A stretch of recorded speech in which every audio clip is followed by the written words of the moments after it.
18 अगस्त 1945 दोपहर का समय था। जापान के ताइहोकू एयरपोर्ट से एक सैन्य विमान उड़ान भरता है। कुछ ही मिनटों बाद उसके दुर्घटनाग्रस्त होने की खबर पूरी दुनिया में फैल जाती है। कहा जाता है कि उस विमान में भारत के महान क्रांतिकारी नेताजी सुभाष चंद्र बोस सवार थे। लेकिन क्या यही पूरी सच्चाई थी? अगर नेताजी की मृत्यु उसी दिन हो गई थी तो वर्षों तक उनके जीवित होने की खबरें क्यों आती रहीं? क्यों उनकी मृत्यु पर बनी अलग अलग जांच समितियां एक जैसे निष्कर्ष पर नहीं पहुंची? और क्यों आज भी लाखों भारतीय मानते हैं कि नेताजी की कहानी अधूरी है?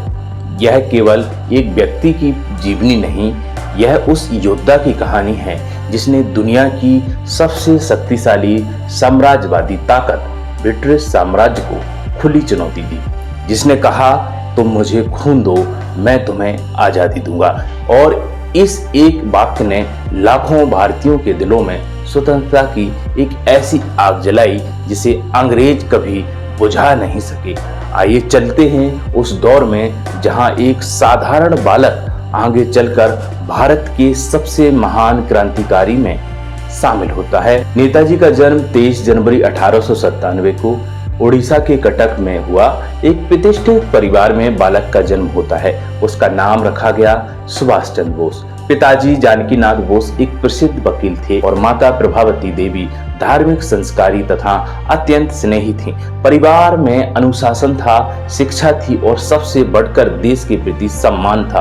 बचपन से ही सुभाष सामान्य बच्चों से अलग थे। वे शांत स्वभाव के थे, लेकिन अन्याय देखकर भीतर से विचलित हो जाते थे। उनकी रुचि केवल पढ़ाई तक सीमित नहीं थी।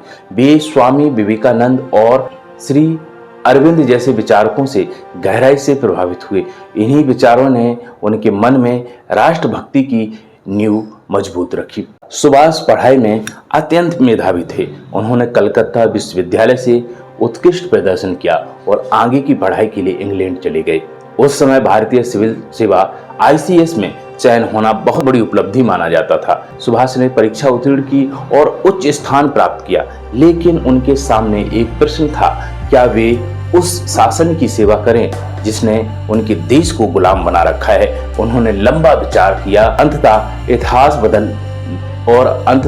इतिहास बदल देने वाला निर्णय लिया। उन्होंने ICS से इस्तीफा दे दिया। उनका मानना था कि व्यक्तिगत सफलता से बड़ा लक्ष्य भारत की स्वतंत्रता है। यही वह क्षण था जब एक होनहार अधिकारी बनने का रास्ता छोड़कर उन्होंने स्वतंत्रता सेनानी बनने का मार्ग चुना। भारत लौटने के बाद सुभाष चंद्र बोस स्वतंत्रता आंदोलन से जुड़ गए। उनका व्यक्तित्व, भाषण और संगठन क्षमता लोगों को तेजी से प्रभावित करने लगी। युवा उन्हें अपना नेता मानने लगे, लेकिन सुभाष का विश्वास था कि केवल याचना से आजादी नहीं मिलेगी। वे मानते थे कि स्वतंत्रता के लिए दृढ़ संकल्प, संगठन और संघर्ष तीनों आवश्यक हैं।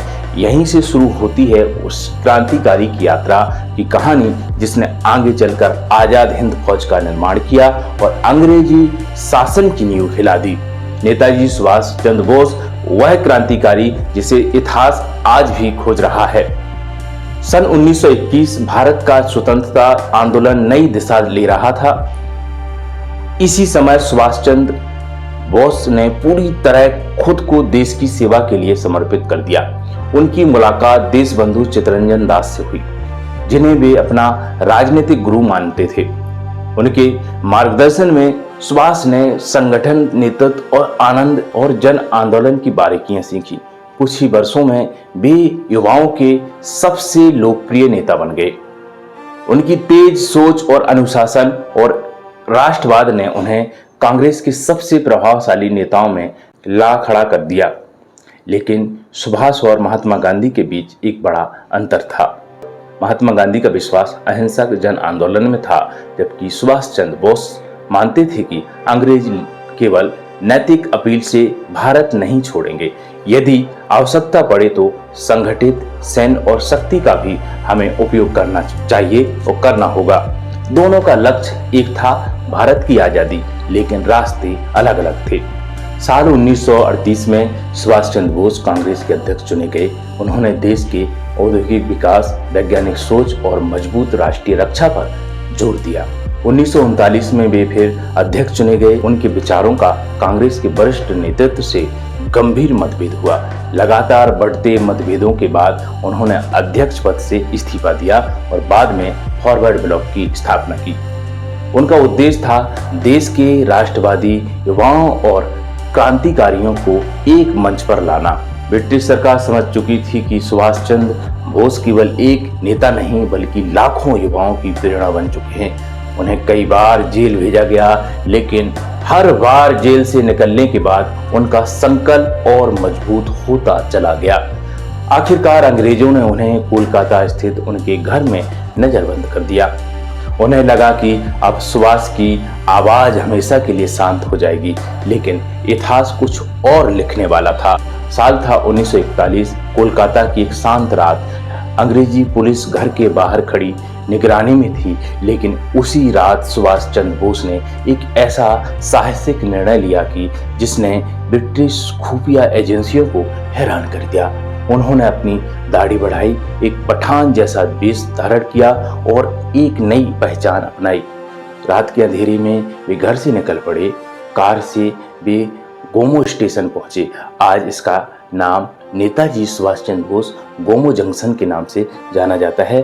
वहां से लंबी और बेहद जोखिम भरी यात्रा शुरू हुई। पेशावर, फिर अफगानिस्तान, फिर सोवियत क्षेत्र और फिर अंततः जर्मनी। ये जो यात्रा थी इनकी बड़ी ही दिलचस्प रही और बड़ी ही कठिन रही। ब्रिटिश खुफिया एजेंसियां महीनों तक उन्हें खोजती रहीं, लेकिन नेताजी उनके हाथ नहीं आए। यह केवल फरारी नहीं थे, यह ब्रिटिश साम्राज्य की सबसे बड़ी सुरक्षा विफलताओं में से एक बन गई थी। नेताजी सुभाष चंद्र बोस वह क्रांतिकारी जिसे इतिहास आज भी खोज रहा है। आजाद हिंद फौज और आजादी की जंग, जर्मनी से जापान तक। साल था 1941। नेताजी अब जर्मनी पहुंच चुके थे। उनका उद्देश्य केवल शरण लेना नहीं था, बल्कि भारत की आज़ादी के लिए अंतर्राष्ट्रीय समर्थन जुटाना था। उन्होंने जर्मनी में रह रहे भारतीयों को संगठित किया और फ्री इंडिया सेंटर की स्थापना की। यहीं से आज़ाद हिंद रेडियो के माध्यम से वे भारतवासियों के लिए संदेश भेजने लगे। उनकी आवाज़ सीमाओं को पार कर लाखों भारतीयों तक पहुंच रही थी। लेकिन वे कहते थे भारत की आज़ादी अब दूर नहीं है, संघर्ष का समय आ गया है। लेकिन नेताजी समझ चुके थे कि यूरोप से भारत को आज़ाद कराना संभव नहीं होगा। दक्षिण पूर्व एशिया में हजारों भारतीय सैनिक मौजूद थे, वहीं से एक बड़ी सेना खड़ी की जा सकती थी। सन 1943 में वे एक जोखिम भरी पनडुब्बी यात्रा के बाद जापान पहुंचे। यह द्वितीय विश्व युद्ध की सबसे असाधारण यात्राओं में गिनी जाती है। आजाद हिंद फौज की कमान जापान पहुंचने के बाद नेताजी ने आजाद हिंद फौज संभाली और इसका नेतृत्व किया। क्या रहा, हजारों भारतीय सैनिक उनके साथ जुड़े हुए। नेताजी ने सेना के सामने कहा, हमारा लक्ष्य हमारे सामने एक दिल्ली, और तभी गूंजा वह ऐतिहासिक नारा, दिल्ली चलो। यह केवल नारा नहीं था, एक करोड़ों भारतीयों की उम्मीद बन चुका था। तुम मुझे खून दो, मैं तुम्हें आज़ादी दूंगा। 4 जुलाई 1944 नेताजी ने एक ऐतिहासिक भाषण दिया। उन्होंने कहा था, तुम मुझे खून दो, मैं तुम्हें आज़ादी दूंगा। इन शब्दों ने पूरे देश में जोर की लहर दौड़ा दी। हजारों युवाओं ने अपनी जान न्यौछावर करने की शपथ ली।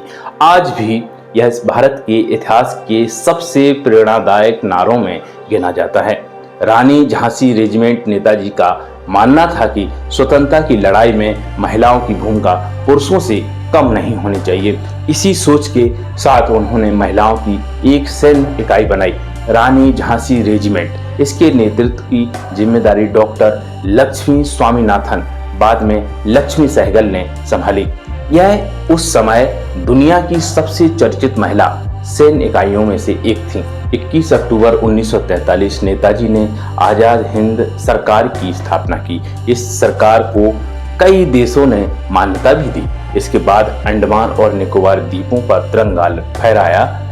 नेताजी ने इन द्वीपों का नाम रखा शहीद द्वीप और स्वराज द्वीप। यह भारत की स्वतंत्रता का प्रतीकात्मक लेकिन ऐतिहासिक क्षण था। इम्फाल और कोहिमा में भीषण युद्ध हुआ। शुरुआत में सफलता मिली, लेकिन बाद में भारी बारिश, भोजन और हथियारों की कमी, बीमारियों और युद्ध की बदलती परिस्थितियों के कारण अभियान कमजोर पड़ गया। सैनिकों ने अद्भुत साहस दिखाया, लेकिन परिस्थितियां उनके विरुद्ध थीं। फिर भी नेताजी ने अपने सैनिकों से कहा, हार केवल वही मानता है जो लड़ना छोड़ देता है। साल था 1945। इतिहास का सबसे बड़ा रहस्य, 18 अगस्त 1945 द्वितीय विश्व युद्ध अपने अंतिम चरण में था। 6 अगस्त को हिरोशिमा और 9 अगस्त को नागासाकी पर परमाणु बम गिर चुके थे। जापान ने आत्मसमर्पण का निर्णय ले लिया। ऐसे समय में नेताजी सुभाष चंद्र बोस के सामने सबसे बड़ा प्रश्न था, अब भारत की आजादी की लड़ाई कैसे आगे बढ़ेगी। कहा जाता है कि उन्होंने दक्षिण पूर्व एशिया छोड़कर आगे की रणनीति बनाने का निर्णय लिया, लेकिन उसी दिन एक ऐसी घटना हुई जिसने इतिहास को हमेशा के लिए रहस्यमय बदल दिया। विमान दुर्घटना आधिकारिक विवरण के अनुसार 18 अगस्त 1945 को नेताजी जापानी सैन्य विमान से तोहोकू, आज ताइवान से उड़ान भर रहे थे। उड़ान भरने के कुछ ही समय बाद विमान का इंजन खराब हो गया। विमान दुर्घटनाग्रस्त हो गया। बताया गया कि नेताजी गंभीर रूप से जल गए हैं और उन्हें अस्पताल ले जाया गया है, जहां कुछ घंटों बाद उनकी मृत्यु हो गई। इसके बाद उनका अंतिम संस्कार किया गया और उनकी अस्थियां जापान के टोक्यो स्थित रेंकोजी मंदिर में रखी गई। यही आधिकारिक कहानी है, लेकिन यहीं से शुरू होता है सबसे बड़ा सवाल। पहला सवाल, अगर नेताजी की मृत्यु उसी दिन हो गई थी तो उनके पार्थिव शरीर की स्पष्ट और सर्वमान्य पहचान क्यों नहीं हो सकी। दुर्घटना की तस्वीरें सीमित क्यों हैं। इतने बड़े नेता की मृत्यु की खबर पर तुरंत व्यापक और निर्विवाद प्रमाण क्यों सामने नहीं आए। इन्हीं सवालों ने दशकों तक लोगों के मन में संदेह बनाए रखा। पहला सिद्धांत, विमान दुर्घटना में मृत्यु, यह सबसे व्यापक रूप से स्वीकार किया गया आधिकारिक दृष्टिकोण है। कुछ जापानी अधिकारियों और कथित प्रत्यक्षदर्शियों ने कहा कि नेताजी दुर्घटना में घायल हुए और बाद में उनका निधन हो गया। भारत सरकार की शुरुआती जांचों ने भी इसी निर्णय का समर्थन किया, लेकिन कुछ लोग इन साक्ष्यों को पर्याप्त नहीं मानते। दूसरा सिद्धांत, क्या नेताजी सोवियत संघ पहुंचे। कुछ लेखकों और शोधकर्ताओं ने वर्षों तक संभावना व्यक्त की कि नेताजी विमान दुर्घटना में नहीं मरे, बल्कि सोवियत संघ की ओर चले गए।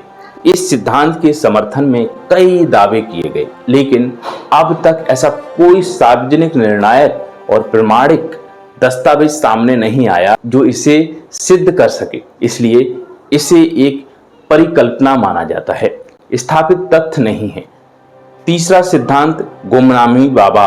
उत्तर प्रदेश के फैजाबाद में रहने वाले एक रहस्यमय साधु, जिन्हें गुमनामी बाबा कहा जाता था, को लेकर लंबे समय तक यह दावा किया जाता रहा कि वे नेताजी थे। कुछ लोगों ने उनकी लिखावट, वस्तुओं और आदतों में समानताएं बताई। दूसरी ओर निर्णायक, वैज्ञानिक और ऐतिहासिक प्रमाण इस दावे की पुष्टि नहीं कर सके। ये सारी बातें देखने के बाद इसी कारण से विषय आज भी विवाद का हिस्सा है, ना कि स्थापित इतिहास। जांच, नेताजी की मृत्यु की रहस्य की जांच के लिए समय समय पर कई जांच हुई, जैसे कि समितियां बनी। शाहनवाज समिति 1956, इसने निष्कर्ष दिया कि नेताजी की मृत्यु विमान दुर्घटना में हुई। दूसरी, खोसला आयोग 1970 में बना, इसने भी मुख्यतः विमान दुर्घटना वाले निष्कर्ष का समर्थन किया। तीसरी समिति बनी मुखर्जी आयोग, इसमें 1999 से 2005 के बीच में इस आयोग ने उपलब्ध साक्ष्यों के आधार पर कहा कि विमान दुर्घटना में मृत्यु का निष्कर्ष निर्णायक रूप से सिद्ध नहीं हो पाया। हालांकि इसने यह भी स्थापित नहीं किया कि नेताजी जीवित रहे थे। यही कारण है कि यह विषय आज भी चर्चा और शोध का हिस्सा बना हुआ है।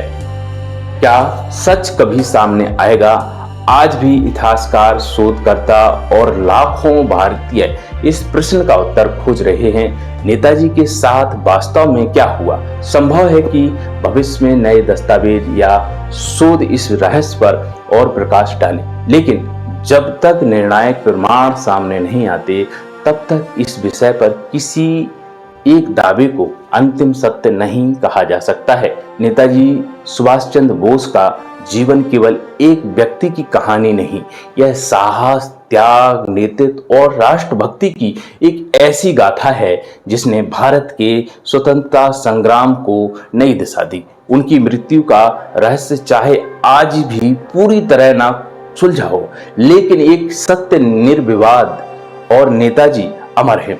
उनके विचार, उनके साहस और उनका बलिदान आने वाली पीढ़ियों को हमेशा प्रेरित करता रहेगा। जय हिंद, नमस्कार।